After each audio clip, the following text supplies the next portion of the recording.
Nuestra galaxia, la Vía Láctea, está formada por miles de millones de estrellas ardientes y brillantes. En su periferia resplandece una estrella como cualquier otra, el Sol. Es la única estrella cercana en más de un sentido. Ya ha transcurrido más de la mitad de la vida del Sol y algún día finalmente morirá. Su luz y su calor han permitido que florezca la vida en la Tierra. Pero toda esa luz tiene un lado oscuro. Las fuerzas del Sol son impredecibles. A veces se producen en su superficie explosiones que proyectan su furia interior a grandes distancias en el espacio. Las tormentas solares pueden poner en peligro la Tierra. A pesar de nuestras avanzadas tecnologías, hay poco que podamos hacer para defendernos de la cólera del Sol. Una tormenta solar de la suficiente intensidad puede causar el colapso de nuestras redes eléctricas, de Internet y de los sistemas de navegación. Los aviones no podrán volar y las centrales eléctricas se apagarán. La cuestión no es si ocurrirá, sino cuándo.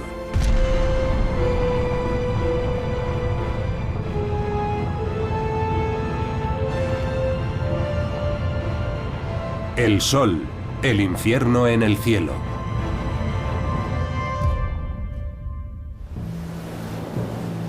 Septiembre de 1859. La goleta Southern Cross lleva 3 meses en el mar navegando rumbo a San Francisco, en la costa oeste de Estados Unidos.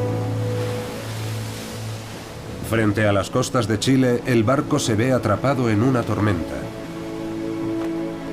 Las olas sacuden el navío mientras en el cielo se desata el infierno. El cielo se tiñe de rojo sangre en una de las auroras más poderosas jamás vistas. Descargas eléctricas, el llamado fuego de San Telmo, chisporrotean en lo alto de los mástiles y las vergas.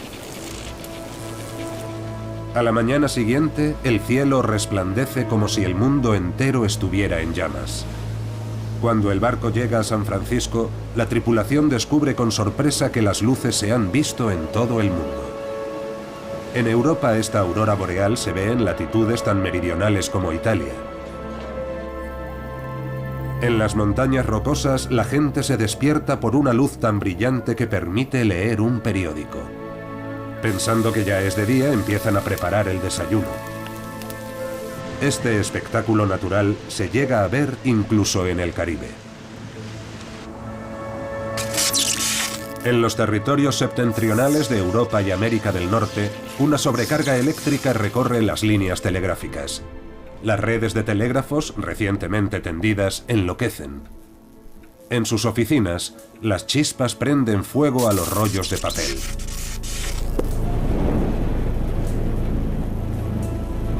Las máquinas empiezan a funcionar solas. Las brújulas giran incontrolablemente. ¿Qué ha provocado todo esto? En Londres, un joven astrónomo británico resuelve el misterio. Richard Carrington, de 33 años de edad, examina el Sol desde el observatorio de su casa la mañana del 2 de septiembre de 1859, cuando presencia un acontecimiento desconcertante. Carrington está contando el número de manchas solares que aparecen y desaparecen en la superficie del Sol, como hace todos los días.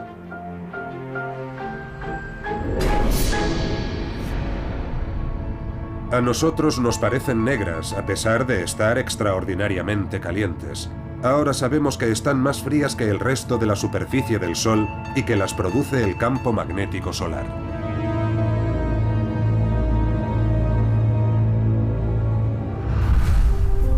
El astrofísico británico Stuart Clark ha investigado los acontecimientos de aquel día histórico. El 2 de septiembre de 1859, Richard Carrington estaba haciendo su recuento habitual de manchas solares, como cada día. Pero aquel día vio algo completamente insólito, algo que no había visto nunca. Había un grupo de manchas solares extremadamente grandes, cerca de 10 veces el diámetro de la Tierra. Y mientras Carrington las estaba dibujando, aparecieron dos gotas de luz intensamente brillantes sobre las manchas solares. Eran extraordinariamente brillantes, y en unos pocos minutos se fueron apagando y se desvanecieron. Carrington nunca había visto nada parecido a aquello. Era la primera vez que un humano veía una erupción solar. Carrington se dirige al observatorio de Kew con la esperanza de encontrar a algún otro testigo del espectacular evento, pero no tiene suerte. Sin embargo, cuando se dispone a marcharse, el director del observatorio sale en su busca. Y le dice, hay algo que tienes que ver. Porque en Kew había un instrumento magnético. El magnetómetro tenía un espejo, y los rayos de luz se reflejaban en ese espejo e impresionaban una placa fotográfica. Y cuando se revelaron las fotografías del 2 de septiembre, allí, exactamente en el mismo momento en que Carrington había visto la erupción solar, aquellos fogonazos, había un pico. Era como si algo hubiera llegado y hubiera golpeado el campo magnético de la Tierra y lo hubiera hecho resonar como una campana. Además de la luz visible y el calor, una gran cantidad de rayos invisibles viajan desde el Sol a la Tierra. El descubrimiento de las tormentas geomagnéticas solares nos ha ayudado a comprender mejor el mundo. Sin duda, aquello cambió la percepción que teníamos del lugar que ocupamos en el universo. Porque hasta aquel momento se creía que la única fuerza que se comunicaba a través del espacio era la gravedad. Y que la gravedad mantenía a los planetas en sus órbitas y así todo funcionaba muy ordenada y plácidamente. Todo se movía muy despacio. Pero en ese momento nos dimos cuenta de que el Sol genera una energía magnética que puede alcanzar y atacar a nuestro planeta. Hasta la fecha no se ha conocido una tormenta solar de una intensidad comparable a la de 1859. Stuart Clark ha creado un registro detallado de aquellos dramáticos acontecimientos y de los descubrimientos de los reyes del Sol de la época. El descubrimiento de Carrington es considerado la génesis de la astrofísica moderna. Stuart Clark probablemente nunca será testigo de nada parecido.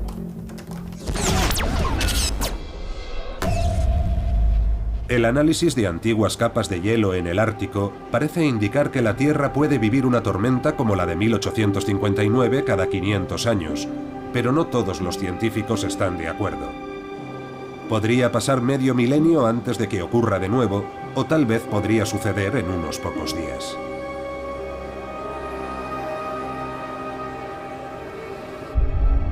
Desde los acontecimientos de 1859, el Sol ha permanecido bajo estrecha vigilancia. Hoy en día, las sondas espaciales recogen datos y actúan como un sistema de alerta temprana.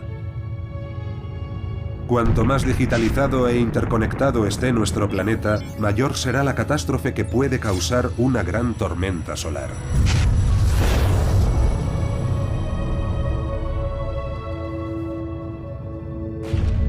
El Observatorio de Dinámica Solar, un satélite estadounidense lanzado en 2010, nos ha proporcionado nuevas y perturbadoras imágenes del Sol. Las cámaras del satélite registran 10 longitudes de onda diferentes. Dependiendo de la longitud de onda y del color que registre, cada cámara captura una imagen ligeramente diferente del Sol.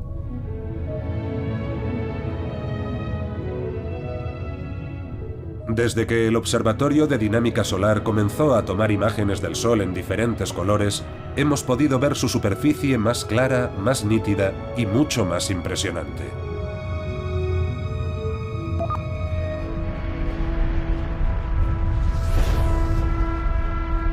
El Sol podría contener 1.300.000 planetas del tamaño de la Tierra. En realidad es una bola de gas ardiente, no un objeto sólido. En su interior, los núcleos atómicos forman un plasma eléctrico que arde a temperaturas de varios millones de grados. Todo esto ocurre en longitudes de onda de luz invisibles para el ojo humano.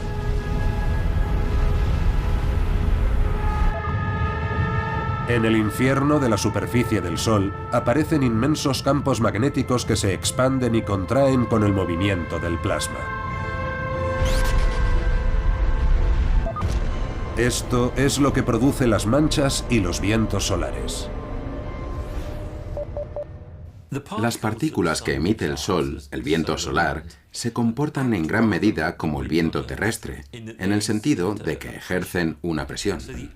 Por ello, la primera nave espacial que envió la NASA a Mercurio, una de las misiones Mariner, tenía una especie de aletas que actuaban como pequeñas velas que capturaban el viento solar y contribuían a alinear la nave con el Sol y con el planeta. El viento solar está compuesto por partículas con carga eléctrica que despide el Sol al girar.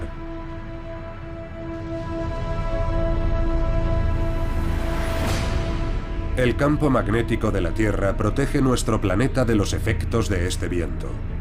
Cuando la atmósfera comienza a brillar sobre los polos, es porque nuestro campo magnético está siendo atacado. Cuando se producen grandes erupciones, conocidas como eyecciones de masa coronal, el viento solar se convierte en una tormenta.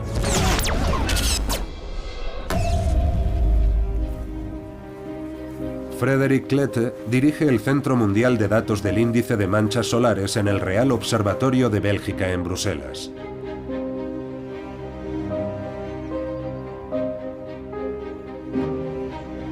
Aquí, los investigadores recopilan datos procedentes de todo el mundo para crear un índice diario de manchas solares.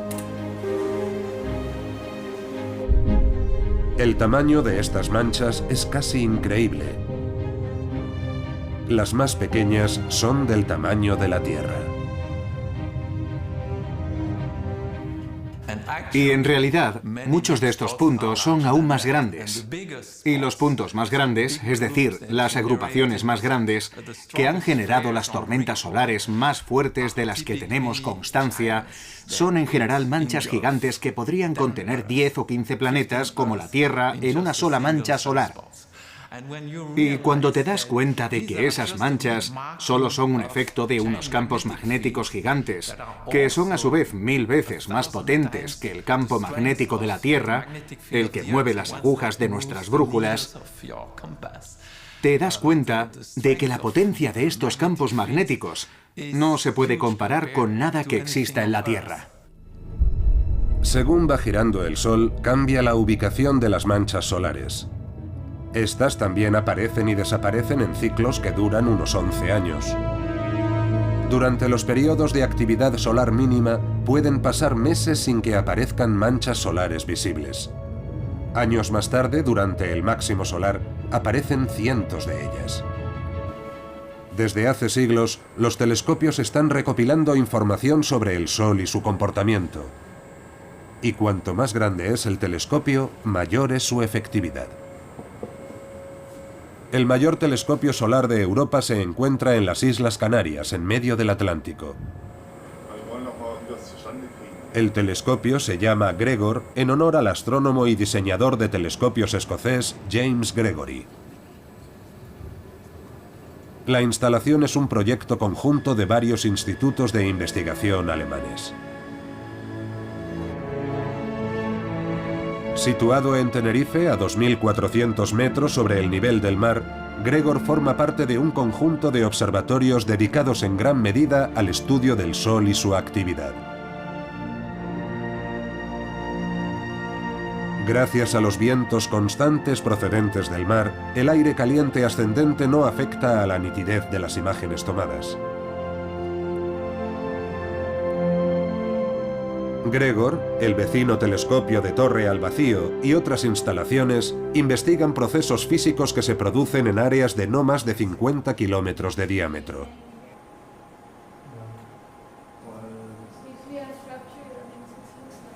Es como observar una caja de cerillas a 150 kilómetros de distancia.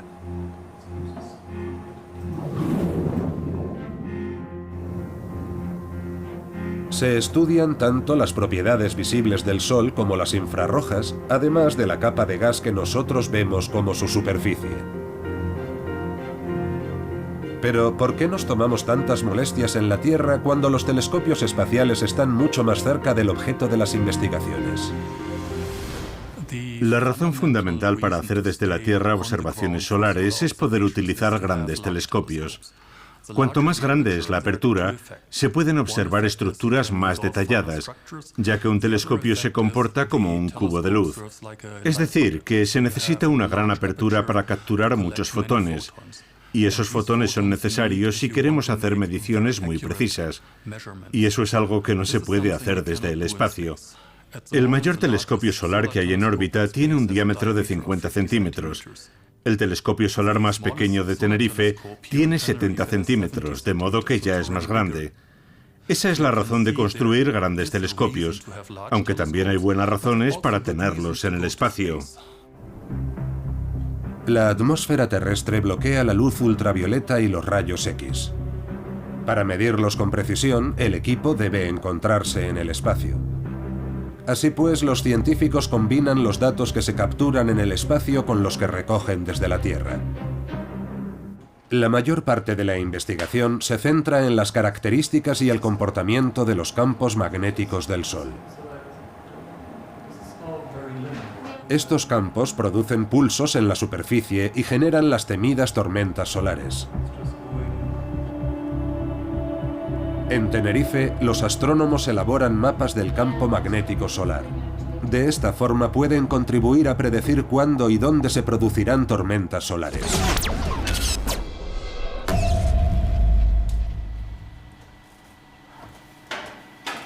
Pero en realidad, ¿de qué está hecho el Sol? ¿Qué hace que brillen las estrellas? Descomponer la luz del Sol en las partes que la componen nos da algunas respuestas. El espectro de color de su luz visible funciona como un código de barras que aporta información sobre su fuente a quien sea capaz de descifrarlo. Igual que el Sol, cada estrella emite una luz característica que se puede descomponer en colores separados.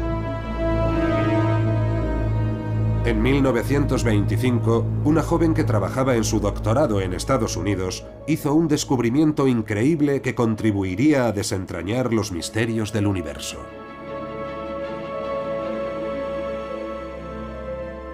Cecilia Payne es una de las más grandes figuras que ha dado la astrofísica jamás. Era absolutamente increíble. Ella fue quien descifró el código de barras de la luz de las estrellas y determinó que todas ellas, incluido el Sol, son iguales, ya que constan principalmente de dos elementos, hidrógeno y helio. La clave de este descubrimiento radica en las líneas negras del espectro de color de la luz.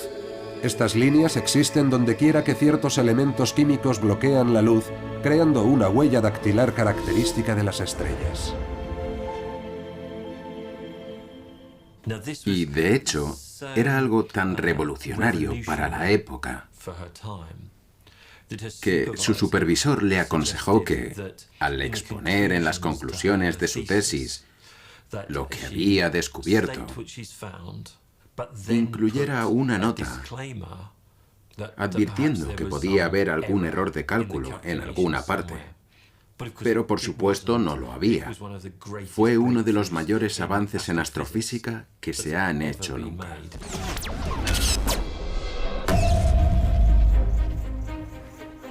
Los descubrimientos de Richard Carrington y Cecilia Payne abrieron una puerta a las estrellas.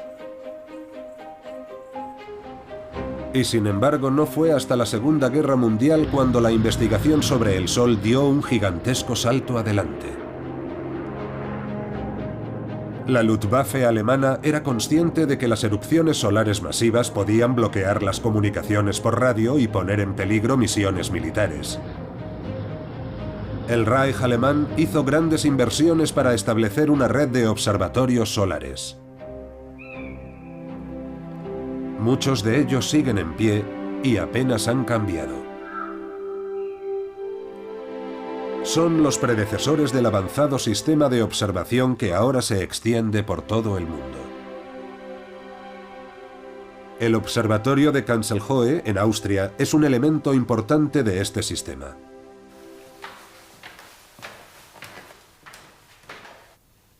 Durante las décadas de 1940 y 1950, el aumento de la actividad solar produjo un gran número de manchas solares.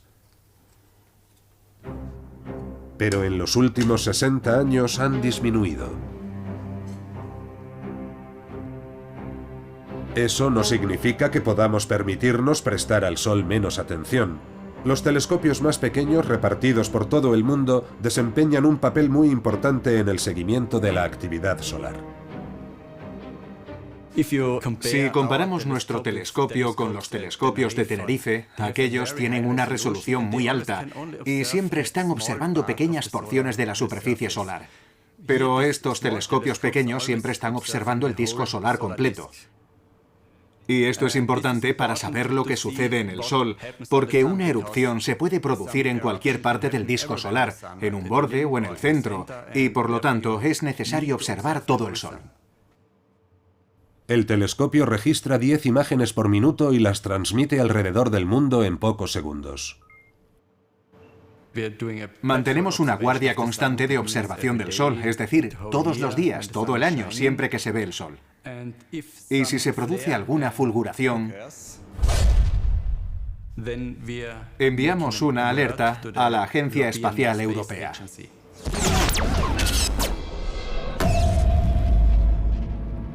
Hace 50 años, las dos primeras sondas solares del mundo emprendieron el largo viaje hacia el Sol. Se llamaban Helios en honor al dios griego del Sol.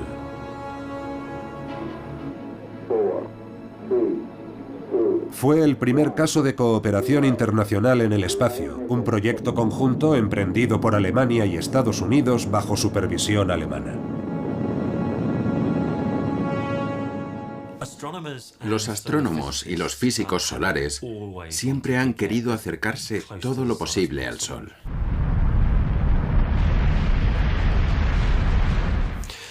La misión Helios fue especial porque se acercó al Sol todo lo que era posible en aquellos días, pero además se convirtió en el objeto artificial más veloz que había existido. Hasta hace poco, las sondas Helios mantuvieron el récord de la nave espacial más rápida de todos los tiempos. Se sirvieron de la gravedad para alcanzar velocidades de más de 250.000 kilómetros por hora, multiplicando por 6 la velocidad de las naves espaciales Apolo que viajaron a la Luna. El mayor reto era conseguir que las sondas pudieran soportar las altas temperaturas. Los ingenieros idearon soluciones muy ingeniosas. La rotación constante de las sondas a alta velocidad y su diseño harían que cada parte de la cubierta exterior solamente estuviera sometida a la luz solar directa durante fracciones de segundo.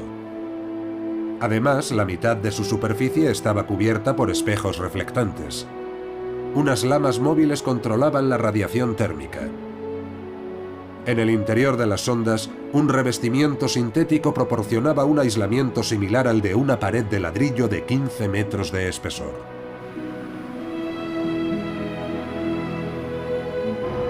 El interior de las sondas permaneció a temperatura ambiente a pesar de que la cubierta externa llegó a alcanzar 370 grados centígrados.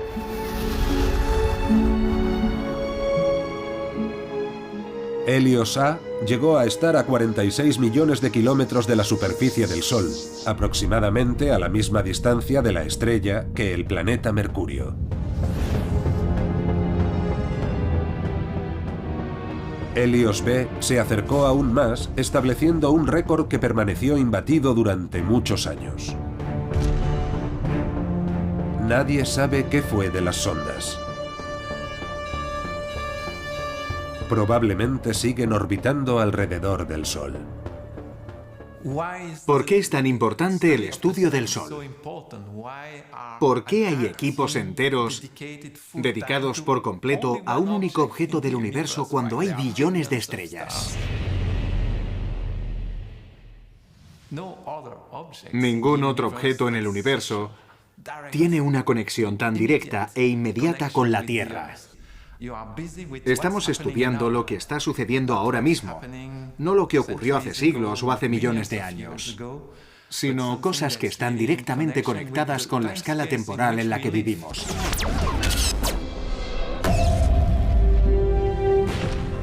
Los logros de las sondas Helios no han podido ser superados hasta hace muy poco. En 2018, Estados Unidos lanzó una nueva misión que se acercará al Sol 7 veces más que Helios. La sonda Solar Parker tendrá que soportar temperaturas de fundición de 1400 grados centígrados. La sonda empleará la asistencia de la gravedad de Venus para cambiar su curso y conseguirá alcanzar velocidades de hasta 700.000 kilómetros por hora a medida que se acerque al Sol.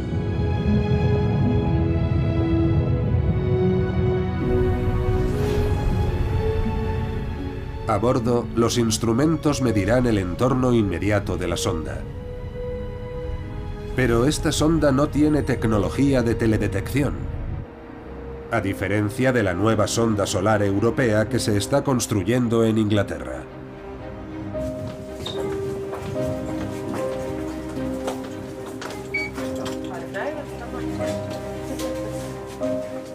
Proyectos como el del satélite Solar Orbiter requieren años de planificación y construcción en instalaciones escrupulosamente limpias.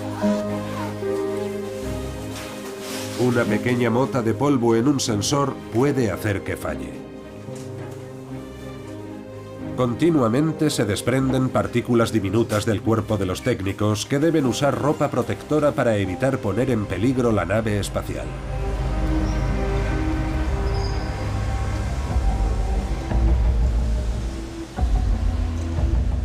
El desarrollo del Solar Orbiter representa una inversión de 500 millones de euros. Enviarlo al espacio costará varios cientos de millones más. Cada día, especialistas de todo el mundo trabajan en la resolución de problemas cruciales. Por ejemplo, cómo montar el escudo térmico.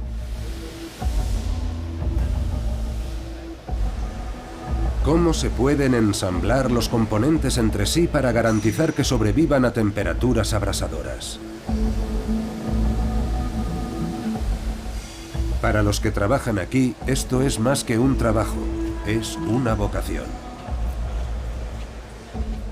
Te encariñas mucho con estas naves espaciales. Cuando se va es para siempre, ya nadie la vuelve a ver. Y eso es algo único, no hay mucha gente que pueda decir eso. Has trabajado en algo y nadie más en el mundo podrá volver a verlo después de su lanzamiento.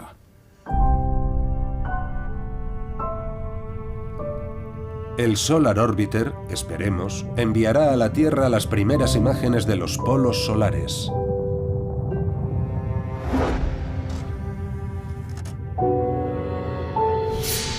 Estas imágenes deberían aportar nuevos datos sobre los flujos del campo magnético solar.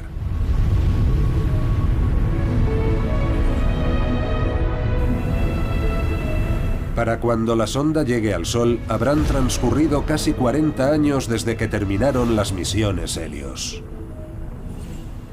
Creo que si pensamos en la historia de los satélites que observan el Sol, vemos que hay una progresión. Cada misión sienta los cimientos para la siguiente, y creo que en los últimos años esto ha funcionado bastante bien.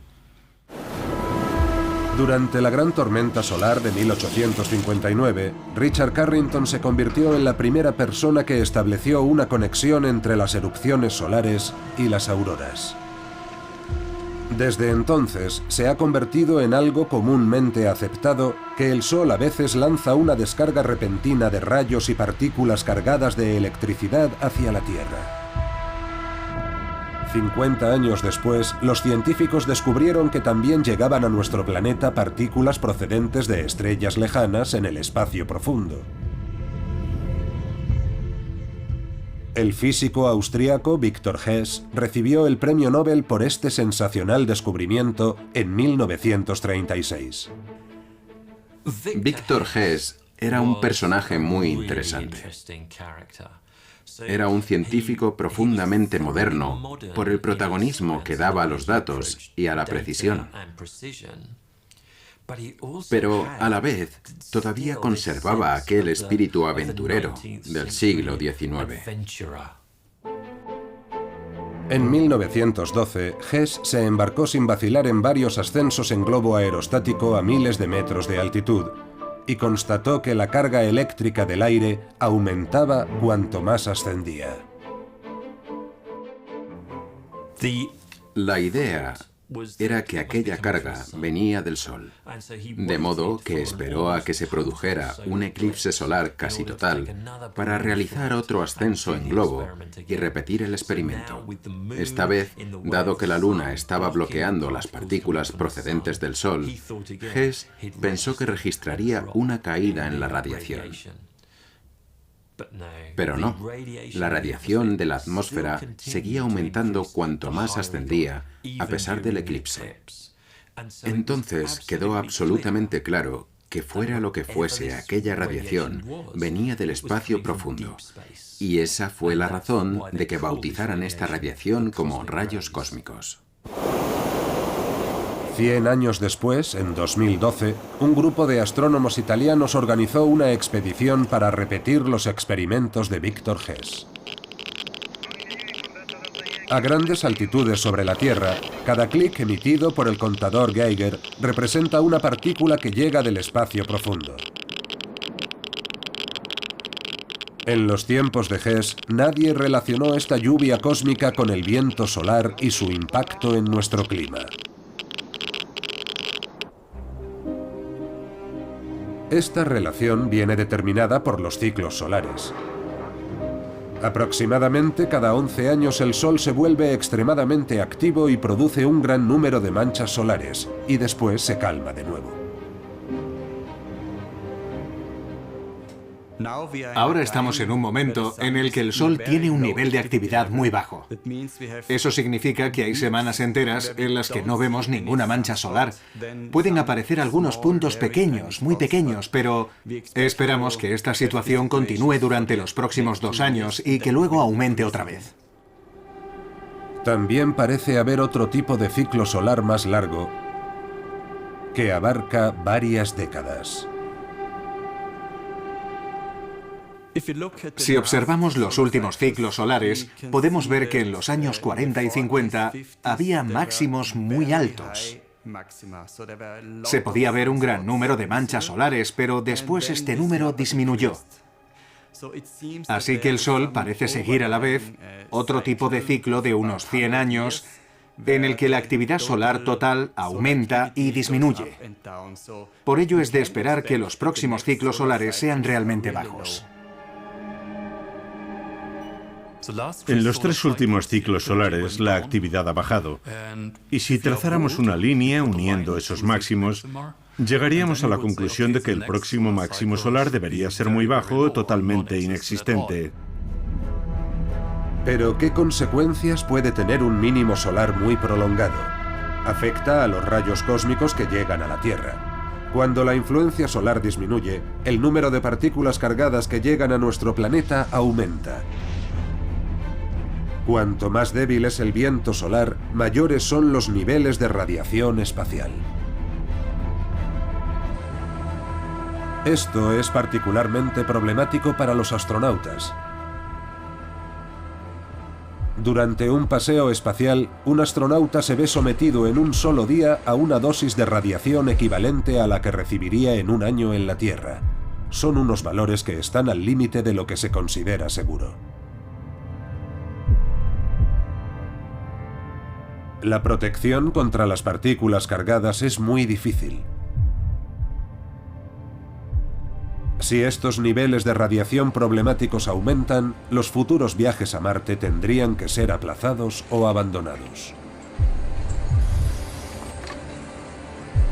En la Estación Espacial Internacional, los astronautas utilizan una sencilla solución para protegerse.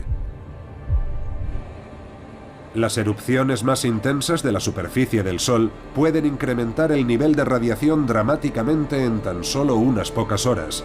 Tan pronto como se les advierte del riesgo, la tripulación de la Estación Espacial Internacional se refugia en el módulo situado en el lado de la estación espacial más alejado del Sol. El incremento de la radiación cósmica también puede influir en nuestro clima, como parecen indicar ciertos acontecimientos del pasado.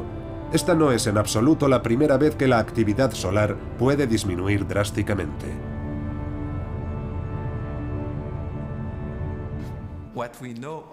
Lo que también sabemos es que hubo episodios en un pasado algo más lejano en los que el ciclo se detuvo casi por completo, de manera que durante varias décadas no se observaron manchas solares.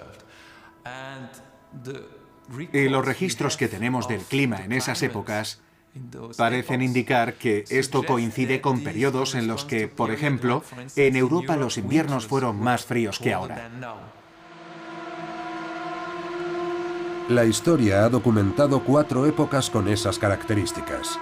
2 de ellas se sitúan a finales de la Edad Media, con unos 200 años de diferencia entre sí.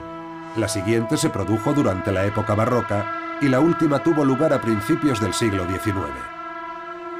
Hay división de opiniones sobre si el Sol fue el único culpable. El descenso de las temperaturas en estas épocas también podría estar relacionado con erupciones volcánicas u otros desastres naturales. Y si el Sol volviera a hacer algo parecido, ahora podríamos saber exactamente cuál es la influencia que ejerce el Sol sobre la Tierra. Dado que actualmente las temperaturas están en ascenso en la Tierra, este es uno de los interrogantes más importantes a los que nos enfrentamos. ¿Qué efecto tiene el Sol sobre el cambio climático? Desde los años 50 la actividad solar ha ido disminuyendo progresivamente. La tendencia es a la baja, esa es una conclusión evidente. Y por otro lado, tenemos este aumento de la temperatura que ha sido constante casi durante todo el periodo, sin tendencias a la baja, así que claramente no coincide con lo que está haciendo ahora el Sol. Lo que indica claramente que la tendencia actual debe tener una causa que no es el Sol. Y por supuesto, últimamente los climatólogos han identificado una causa probable que es la actividad humana. A primera vista, parece que el Sol tiene un impacto reducido en el calentamiento global. Sin embargo, si el Sol se vuelve menos activo, los rayos cósmicos pueden alcanzar más fácilmente la Tierra. La teoría es que las partículas cósmicas aumentarían la condensación de agua y nubes en la atmósfera, obstruyendo la luz del Sol y haciendo descender las temperaturas.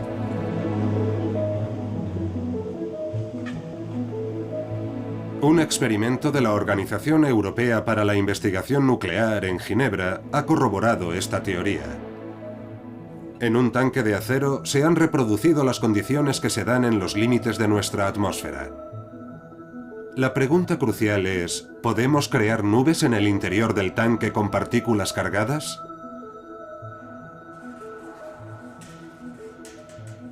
El experimento revela que las partículas cósmicas podrían estar influyendo en los cambios de nuestro clima. Esto significa que un descenso en la actividad del Sol podría ralentizar el cambio climático en un futuro próximo, aunque nadie lo sabe a ciencia cierta. No se puede contemplar todo esto y construir una ecuación que nos permita predecir todo lo que va a pasar en los próximos 50 años. Nuestra mayor esperanza ahora mismo, uno de los objetivos actuales de la física solar, es poder predecir al menos la duración del próximo ciclo solar, es decir, un horizonte de 11 años. Eso ya sería un gran éxito. En la Universidad de Northumbria, en Gran Bretaña, otra científica piensa más a largo plazo. La matemática y astrofísica Valentina Sarkova hace predicciones sobre el comportamiento del Sol en los siglos venideros. Y coincide en que próximamente decrecerá la actividad del Sol durante unos 35 años. Los ciclos del Sol se identifican con números. El ciclo 24 terminará alrededor del año 2020. Ahora estamos en el mínimo entre los ciclos 24 y 25. El ciclo 25 va a comenzar dentro de un par de años y entonces será cuando empiece el nuevo ciclo de gran mínimo. El ciclo más bajo será el ciclo 26 y entonces el campo magnético del Sol caerá un 70% con respecto al ciclo actual. Y en el ciclo 27 empezará a aumentar otra vez y a partir del ciclo 28 el Sol tendrá otra vez su intensidad normal. Volverá al máximo y al mínimo y hará mucho calor. El último de estos periodos, conocidos como Gran Mínimo Solar, ocurrió hace 200 años y contribuyó a que se produjera una pequeña glaciación. Pero ¿cómo utiliza Valentina Sarkova esta información para predecir el futuro? No hay magia. No tiene nada que ver con sacar un conejo de un sombrero. Es un enfoque puramente matemático. Sus pronósticos se basan en la acción de los campos magnéticos del núcleo del Sol. Su movimiento mantiene los flujos de plasma en contrarrotación. Estos flujos pueden fortalecerse o contrarrestarse mutuamente. La actividad de las manchas solares está relacionada con el movimiento del plasma y los periodos de mayor o menor actividad se correlacionan con la aparición de manchas solares y los periodos fríos registrados históricamente. Así que cuando empezamos a buscar algo que pudiese predecir la actividad solar a largo plazo, descubrimos que en realidad las manchas solares son una fuente muy poco fiable. Hagas lo que hagas, no se puede predecir mucho más allá de un ciclo. Y pensé, ¿cuál es el problema? El área de las manchas solares y campos magnéticos es una fracción muy pequeña de la totalidad del campo magnético. Tal vez tenemos que dar un paso más y observar un elemento diferente de la actividad solar. No las manchas solares, que pueden dar grandes errores, sino el actor principal, ese campo magnético del fondo del Sol que es mucho más grande y que tiene una precisión mucho mayor. Así que nos centramos en el campo magnético y no podíamos imaginar lo que nos encontramos. Fue toda una sorpresa. Si Valentina Sarkova tiene razón, es posible que el próximo periodo de debilidad solar pueda frenar el cambio climático causado por los seres humanos durante algunas décadas. Al menos hasta el año 2055 aproximadamente, cuando el ritmo del cambio climático volvería a acelerarse.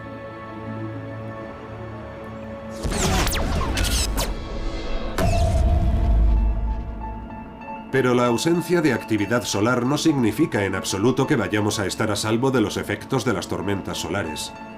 El Sol suele comportarse de forma imprevisible durante las fases de inactividad o de transición. La precisión de los informes meteorológicos espaciales sigue siendo esencial. Una tormenta solar de gran intensidad que alcanzase la Tierra sin previo aviso podría causar daños por valor de 40.000 millones de dólares al día solo en Estados Unidos.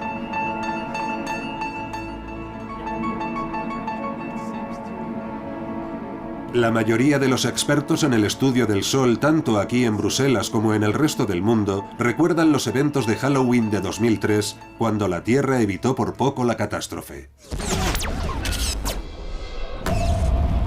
El 29 de octubre el cielo de California se tiñe de color rojo sangre.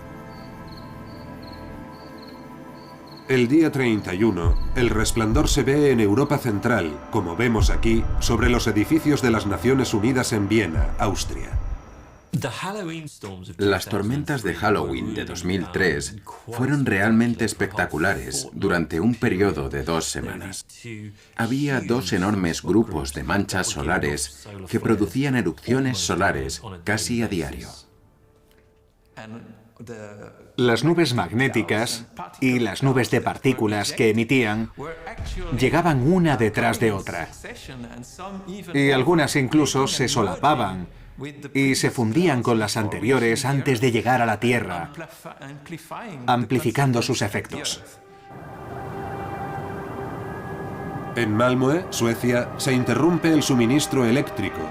Los científicos, sin embargo, están entusiasmados. Ahí está. La primera es enorme. Es tan grande como Júpiter.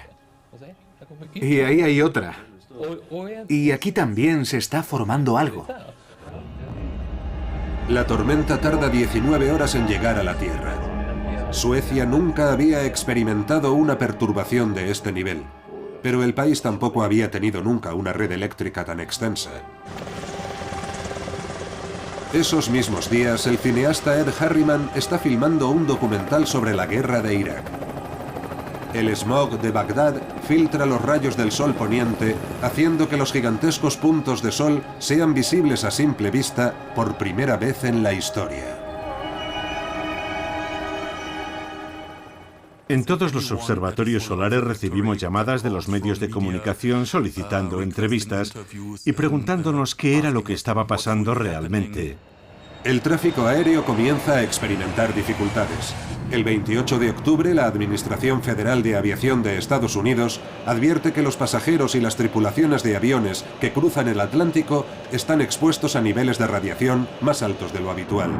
Los vuelos son desviados a rutas más meridionales y altitudes inferiores. En el espacio, se pierde el contacto con un satélite japonés de observación terrestre de $600 millones. Alrededor de la mitad de las naves y satélites de la NASA registraron averías de uno u otro tipo, la mayoría de poca importancia, pero fueron fallos que interfirieron en su funcionamiento normal. El 4 de noviembre se produce la mayor erupción solar de la era moderna visible desde la Tierra. Sorprendentemente, no afecta al planeta. Fue realmente una actividad de alta intensidad y la explosión final fue, suponemos, la mayor de todas estas fulguraciones. Pero se produjo en uno de los grupos de manchas justo cuando estaba desapareciendo por el borde oeste. Y por lo tanto, no estaba directamente alineada con la Tierra. Así que la mayor fulguración no llegó a afectarnos directamente.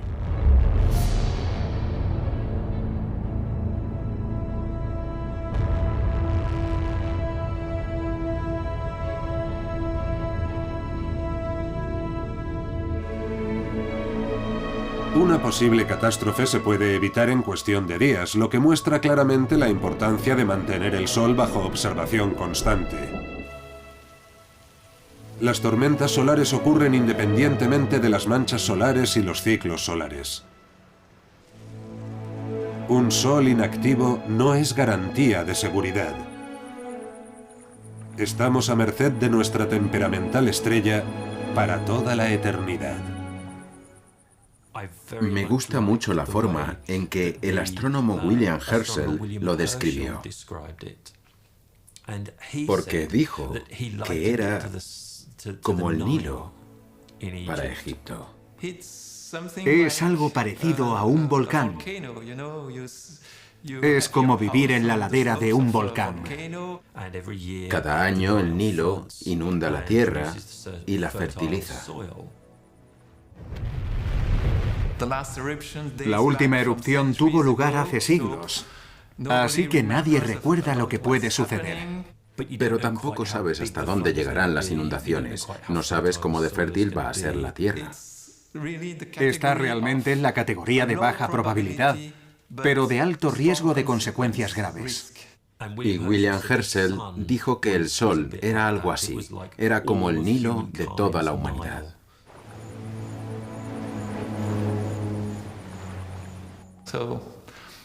De modo que es como un volcán que entra en erupción cada 500 años, o algo parecido. Y todo lo que podemos hacer es tratar de entenderlo y observarlo e intentar pronosticar cuándo podría suceder para procurar prevenirlo.